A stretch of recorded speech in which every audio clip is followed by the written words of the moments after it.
Jenny and Doug, it's good to have you out from Dallas, Texas. Thank you for having us. Thank you for having And us. you came early in the morning to our rounds discussion, and I wanted to hear what you thought about sitting in on a conversation that we had at our rounds discussion this morning.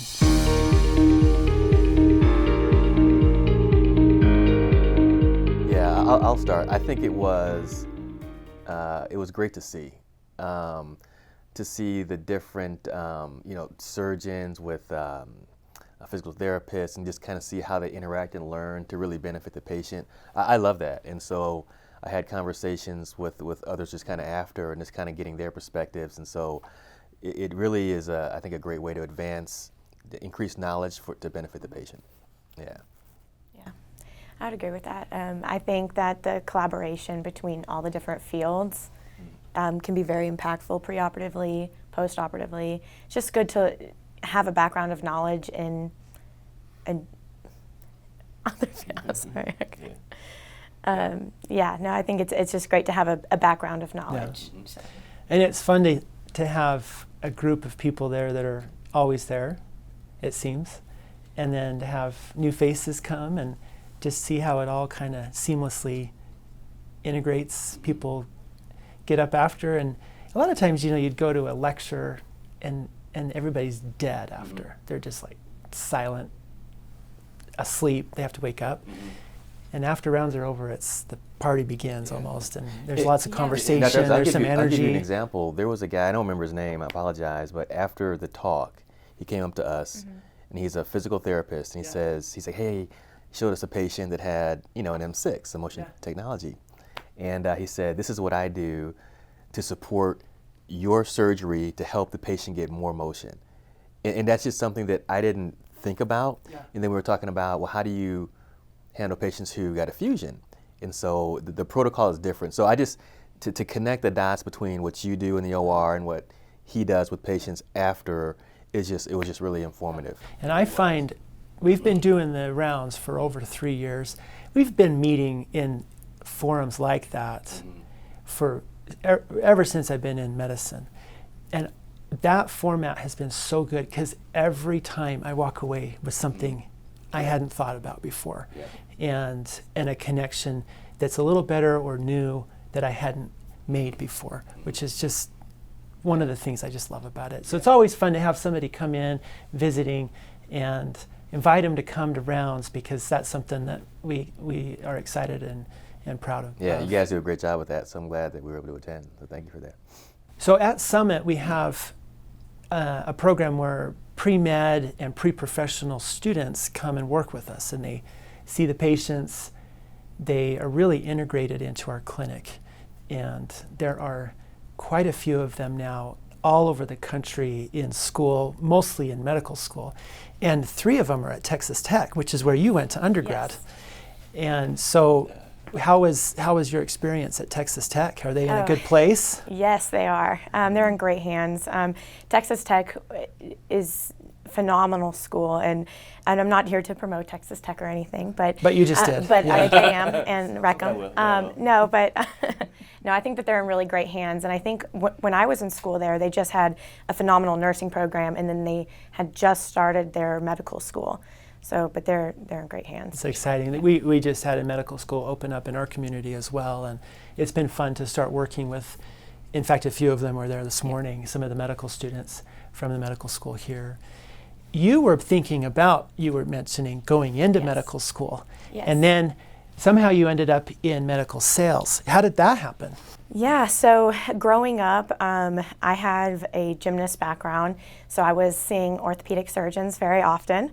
And so that's actually when I went to school, I wanted to become an orthopedic surgeon. I wanted to go. So I was pre-med when I started at Tech. And then I actually have a lot of family that works in pharmaceutical sales and medical device sales. So I would spend some of my spring breaks actually going to visit them, and I would shadow them. And it was then that I learned the back end of the industry and being able to, more of like the back end, you don't have to be so patient facing, and you can make such an impact on patient lives from behind the scenes. And I think that was just more my realm. And so I decided to change my degree and go into business and pursue med device sales. And I actually interned at Orthofix with the orthopedic team. And I realized I fell in love with device specifically. It's very tangible. You can really see results quickly. And it was just something that I fell in love with and I grew a passion for. And that's what I wanted to maintain my career moving forward, just stay in med device. You mentioned the patient-facing aspects of it because, of course, as a surgeon, maybe they would see me or one of our advanced practitioner teams, and there's a lot of interaction there. But I have appreciated there's a whole host of people supporting the surgical care, and the devices that we have are increasingly good. And then there's a whole host of people supporting them. So if we have a question or a concern, if we show up to the operating room and need to pivot, if we need to understand the latest literature, we have some resources to go to, which has been great, which I'm very grateful for. Exactly. So you get to be a part of the behind-the-scenes innovation for the products that are affecting the patients' lives, as opposed to, I guess, having to be direct face-to-face with them. So that was just more, I think, suitable for me. And so if you're interested in medical sales, that might be a reason that you want to do that. And Doug, you've seen a lot of innovation over your career specifically in motion preservation. Tell us a little bit about your experience. Yeah, no, so I had a chance I've been in cervical arthroplasty for a number of years. One of the earlier devices was the Bryan Disc that Medtronic had. Which I put in residency. Yeah. We did that device. And I also had experience with the Prestige ST, not the LP. And to see the evolution, for example, the Bryan Disc looked like a total knee system. You had 3 trays, you had the frame, you had a mill, you had a little cutter to put in a device that gives you motion. Prestige ST was basically a plate with screws and a ball and socket design. And that was years ago, and come full circle today, you have a device like the M6 that has an artificial nucleus, an artificial annulus, no mill, that mimics a natural disc. It's really amazing to see how that's evolved. And it's just, and really the benefit is it's better for the patient. So that's kind of my experience in the Yeah, I think that patients are starting to get used to the idea of disc replacement in the spine as an option. And obviously in our morning rounds we talked about options for knee arthritis, one of which is a knee replacement. So we can replace the knee, we can replace the hip, there's even the shoulder, and we can replace the disc. What I don't think is evident is that there's been a couple or more generations of devices come through that have proven out to have good benefit. And the second and third generation devices may be much better than where we started. And so the technology is good, and it seems like to me that it's getting better. I would agree with you 100%. It's just kind of like the natural evolution of just medical devices in general. Like the talk today was on knees and arthritis, but there have been dozens of knee systems. They've evolved over time. I spent time at Smith & Nephew working on knees, and so materials get better, techniques get better, instrumentation gets better. So it's the same in spine, specific to cervical arthroplasty. You're just going to see better technology as it continues to grow. So what do you see going forward with motion preservation? What's the future looking like? What should patients understand about? I think you'll continue to see just designs that kind of maybe mimic the disc space. Maybe you'll see different ways to attach the end plates. I think you'll see maybe different materials, but I think it's all in the with the goal to kind of improve on the current version to benefit the patient. Yeah. Tell us a little bit about what's out there as far as the literature. Is this an experimental treatment? What kind of data do we have? Yeah, no, that's a great question. So the literature is very good specific to cervical arthroplasty. You now have technologies that have been out there for over 10 years. You know, you have 10-year data, 7-year data, and the literature suggests that in certain categories, arthroplasty is performing as good or better than fusion. And so I think that's becoming more understood.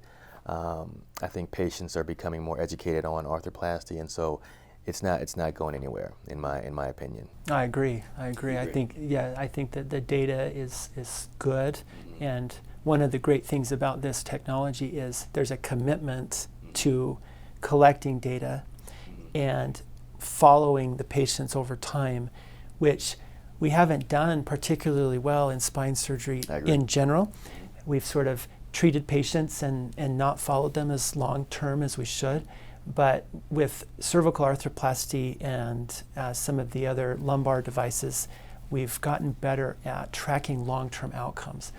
And that information, I think, is so valuable because we can say, well, this is what we've seen over 10 years, this is what we've seen over 20 years. Yep. And as we look at more longevity, which motion preservation fits with this concept of longevity, living healthy and being active your whole life instead of just part of it. Yep. That long-term data and the further out it goes, I think that's where I get very excited about it. Thanks for coming out and being willing to sit here with me, which I know you were so excited and not worried about it all, and grateful for the support that you've given us. Well, you've been a great host. You guys have been a great host. I hope to come back and hopefully sit on this couch again and talk about something else. If you never come back, we'll understand. Thanks. Thanks.